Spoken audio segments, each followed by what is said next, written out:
What is up, you guys? Welcome back to my channel, and if you're new here, just welcome. My name is Gemma Jade, but today we are going to be talking about the white-eyed kids and the black-eyed kids phenomenon, and it's going to be one theory in particular, the demon theory. Guys, I hope that you can tolerate me. I am getting really sick, so I think my voice is even more annoying than usual, but I know you guys are my fam, and it's all love. So let's get started, because I'm also having issues with recording and everything keeps shutting down. So hopefully I can get through this entire video. I just want to start off, calm you all down, and let y'all know this is simply one theory of many I'm going to be discussing when it comes to the black and white-eyed kids. I spoke of each briefly in some other videos I released, and I gave them each their own video, but I hardly scratched the surface of any of this. The problem with my research, I have nowhere else really to go with it except to get into theories. There is nothing else left but encounters and theories. There are enough encounters reported on the internet alone of the black-eyed kids. The encounters of the white-eyed kids, though, stand at about 2 handfuls, and only about 1/3 of those, in my opinion, are actually believable.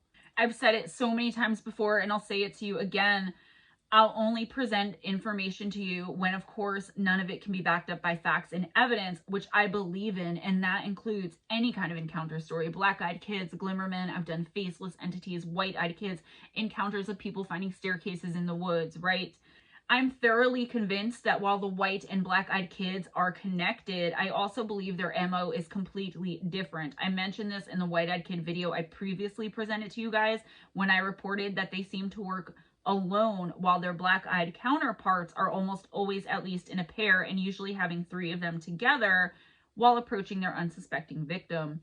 The white-eyed kids almost always, and from what I've seen normally, approach people while they're alone in the woods, and the black-eyed kids are almost always found in residential areas, knocking on some poor fool's door in the middle of the night, right? The white-eyed kids and their trolling of the woods leads me to believe there is some kind of connection with them and all of the random people who go missing every day in our national parks and forested areas. Just like I believe the Fae are responsible for some of it, glimmermen, other cryptids, serial killers, ferals, I mean, we can go on and on. As I'm sure many of you know right now, like I just stated, I have several theories on the missing phenomenon. So with all of that in mind, and with all that being said, let's get in now to the theory of how and why the black-eyed kids and the white-eyed kids could possibly be demons. Here we go. We can go on and on over the debate about whether or not these phenomena are connected, but also we can go on and debate about what each of them actually are. Like I said, this is the demon theory. What first drew me to this theory was my constant nagging in the back of my brain every time I would open my computer to research one of these or the other. I mean, there has to be something with the eyes, guys. I've always said, and I still stand by my statement, that I believe they could be demons, because I know that when a demonic entity is trying to impersonate a human being, they cannot, and I really mean they absolutely cannot, replicate a human being in its entirety. There always has to be something off. Now, when I think about this, though, I also think, like, aren't they smart enough by now to know that this is creepy AF, and that there's no way a human is going to fall for thinking either of these types of kids are normal human children or teenagers? I mean, with the eyes, right? It's so incredibly obvious. It's even obvious before you see their fully black or fully white eyes. It's terrifying. They're unnaturally still, their voices are dull and robotic, and they ask you weird things like, can we come in and use your telegraph, or is it food time? But in just focusing on the eyes, here's what I've learned. Demon eye color is indicative of their status in hell. So basically, whatever color their eye is determines what they do as a kind of job, for lack of a better way to phrase it, right? There are allegedly 7 princes of hell who all fall under the master and leader of hell, Satan himself. Each prince rules over one of the 7 deadly sins. This is how I've come to understand it, and I do believe this. If you don't believe any of this, if your beliefs differ on one point or another, feel free to put it in the comments, but be respectful not only of me, but also of yourself and others in the comment section. So the Prince of Lust has pink eyes, not pink eye. gluttony, orange eyes, wrath, crimson eyes, pride, golden eyes, envy, blue eyes, greed, green eyes, and gluttony, purple eyes. And keep in mind that these are not like any shade of human blue that you've ever seen. They're scary and creepy and sometimes glowing. You know right away just by looking at one of these eye colors right off that something wasn't right with the person or human you were encountering, should they have any of these colors of eyes. There's also a different title or heading, if you will, which I can only explain by putting it out there as though I were talking about soldiers in an army. And yes, I did find this Googling, and I found it in several separate sources though, and it was pretty interesting to me, right? So you let me know if you believe it or not. This made sense to me because, as most of us know, demons are soldiers in the war of good versus evil anyways, so this comparison was rather fitting. The white-eyed demons are like the colonels. It's the highest office one could hold as a demon. They're in charge of all the other demons. Yellow-eyed demons are kind of like the generals in the army. Combat readiness and training for combat fall under the basic job description of the yellow-eyed demons. The orange-eyed demons fall under the authority of the white and yellow-eyed ones. They are responsible for all of the deals made. Like, for example, people who want to sell their souls.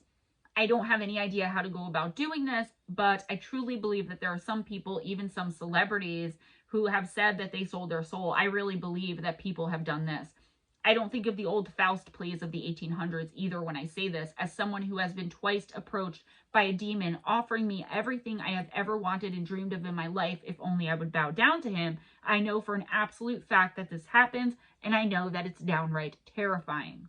So these guys go about wheeling and dealing for people's souls, among other things. These demons are also the ones who are in your head, enticing you to do things in the guise of it being your own thoughts. Like all demons, they feed off of our emotional outbursts and energy, but that's for the demonic possession series that I was going to start this fall, but hopefully it'll come in the new year. Stay tuned, guys, and work with me like you always do. Love you for that.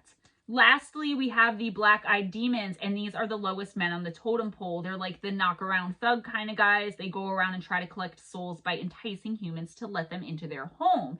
And then that's where the black-eyed element, the black-eyed kid element comes in. Often quite young and most likely very new to hell, these rookies are a bit wayward and have a long way to go before knowing their place in the grand scheme of things. I believe that this is why the BEK go around knocking on doors and windows in the middle of the night and making themselves so obvious. The white-eyed kid encounters are different in so many ways, mainly in the way that they will approach you most often when you're alone in the woods, meaning the white-eyed kids. They invade your thoughts and play with your emotions. They take the memory of ever meeting them away after the encounter is finished. Sometimes the memories in the horror come back, sure, but it's hardly ever remembered in full and always leaves the question, why and what was that? They try to get you to do things by messing with your brain. And still, after all of my research, I cannot for the life of me figure out their end goal. What do they possibly accomplish by luring some unsuspecting camper and then having a conversation telepathically with them and then erasing the memory of it? It kind of makes me wonder if so many of the people who die by misadventure were made to do so by a white-eyed kid encounter. Maybe they feed off the energy of death and or pain and force us, all while we're still thinking it's our own idea, to do foolish things while out in the woods. I'm almost 100% convinced of this. I stand at like 98%. There has to be something in it for them. If it was the lesser demons who were engaging this behavior, I would say they're just doing it for some fun, poops and giggles or whatever, to watch some dumb human do something dumb and suffer a serious injury and possibly die. Like, what do they have to do better, right? But no, these are the head honchos we're speaking of here. There has to be something major in it for them. Maybe we'll never know. Due to the fact that they do rise in rank and get a different eye color each time they do, it's obvious there would be more of the black-eyed kid than white-eyed kids encountered then. Think about the statement I made in the beginning of this video, or even of your own knowledge of this phenomenon. If you know anything about the black-eyed kids or have done even a tiny bit of research, you'll see that far more cases of people encountering black-eyed kids than white-eyed kids exist. I mean, it could be said that they're happening in the same number as the encounters of black-eyed and white-eyed kids, but that the white-eyed kids' ability to erase the actual encounter, erasing the memories, that's making people come forward with these encounters less likely. Sure, I mean, we could say that, right?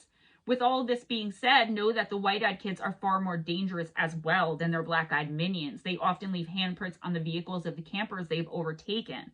So even if the person has no memory of the actual encounter, They will still find handprints on their vehicles weeks to even months after they had gone on their camping or hiking trip or whatever they were doing in the woods, and they were lured to be alone.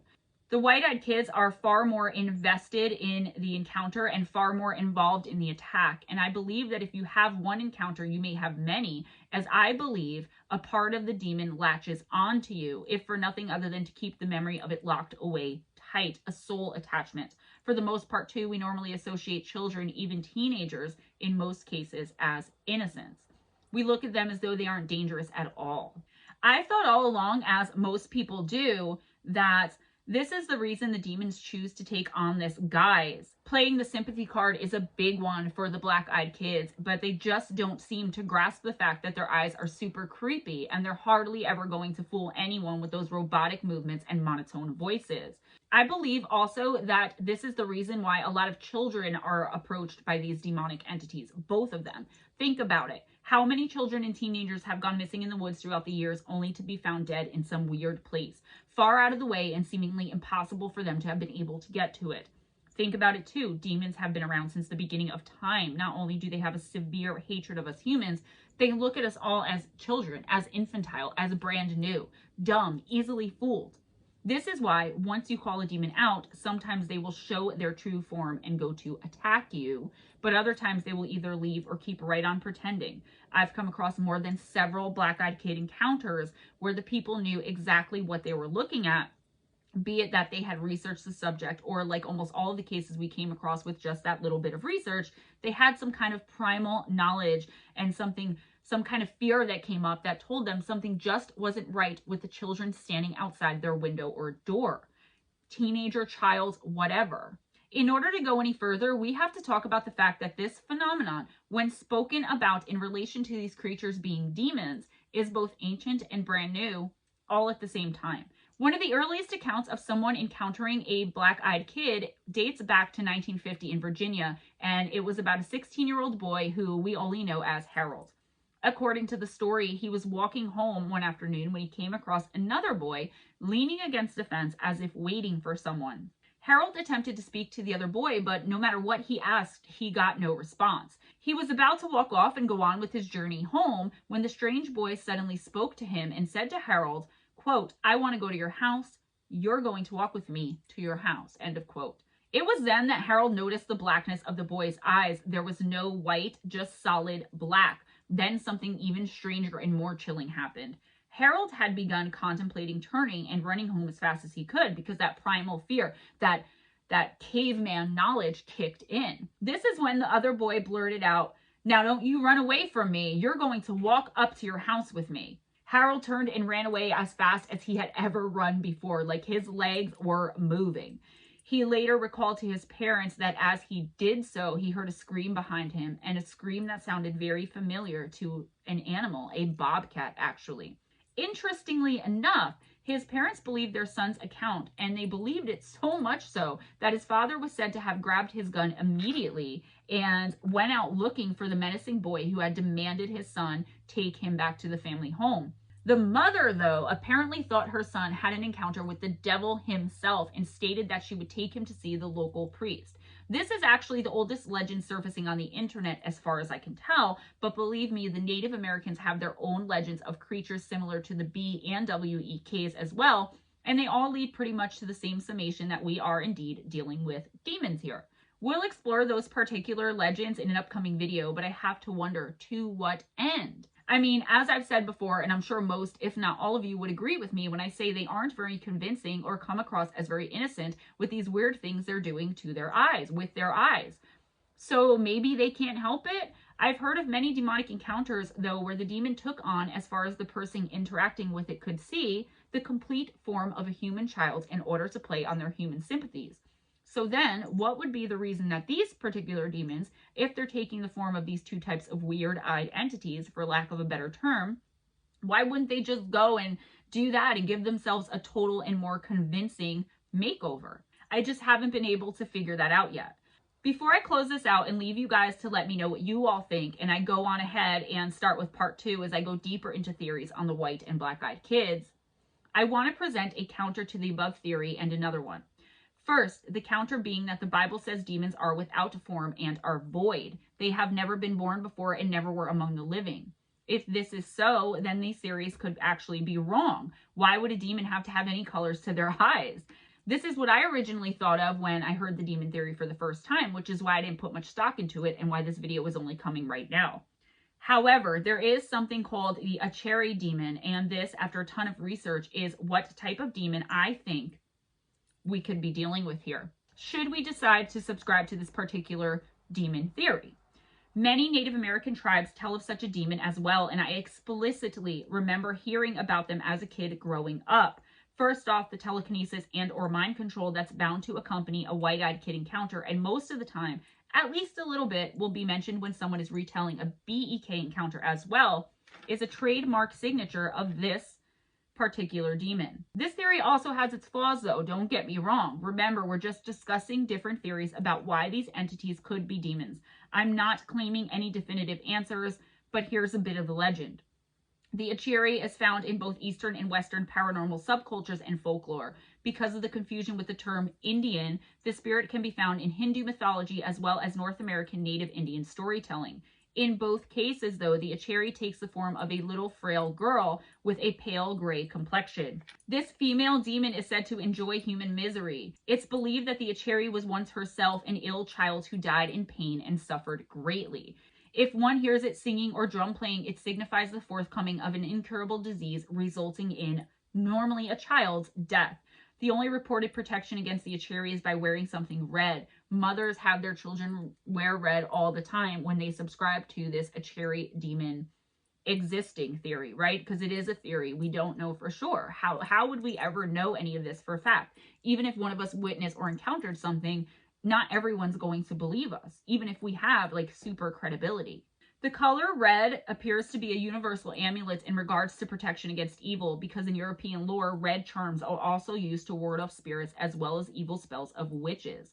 Salt can be another method of protection. Salt is lined around the property boundaries or kept in leather pouches carried by children. There were a few witnesses that stated in their reports that the children they saw had superhuman strength, that some of the things they tore apart would have taken superhuman strength, and the children they saw were petite, small, innocent looking. The children seemed to have white hair or blonde hair, and they were all around the ages of 9 to 16 years of age. Most of the reports came from rural areas and were noticeably around Native American areas.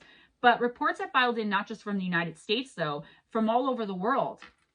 And I believe that what we're dealing with is something similar to or akin to the Acheri demon, or the Acheri demon has evolved and doesn't have to be a frail little girl and could be a brown-haired little boy. I mean, it's something to think about. Theories evolve all the time, and we're just talking about theories.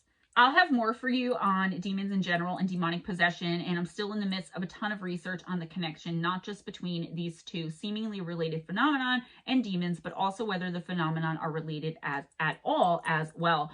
I'm sorry if this was too fast. I'm sorry if I was reading too much. I'm trying to change my format, but I'm sick and my camera keeps blinking off. I know, totes not your problem, just letting you know why I've been so much more relaxed in my other videos, and now I'm back to my usually hyper self. I am trying to change a little bit and give the majority of you what you're asking for to the best of my ability. So tons of good stuff coming up. Thank you for supporting me, getting behind me, standing by me. Let me know what you all think in the comments. Just remember to keep it respectful. Please be sure to like this video if you enjoyed it, enjoy spending this time with me.